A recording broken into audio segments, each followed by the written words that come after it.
درود تنجينا. بسم الله الرحمن الرحيم.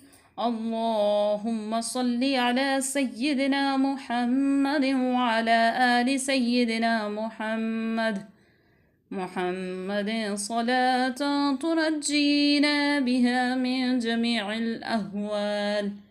جميع الأهوال والآفات، وتقضي لنا بها جميع الهاجات، وتطهرنا بها من جميع السيئات، وترفعنا بها عندك على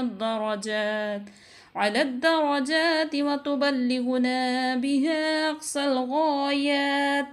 أقصى الغايات من جميع الخيرات في الحياة وبعد الممات. إنك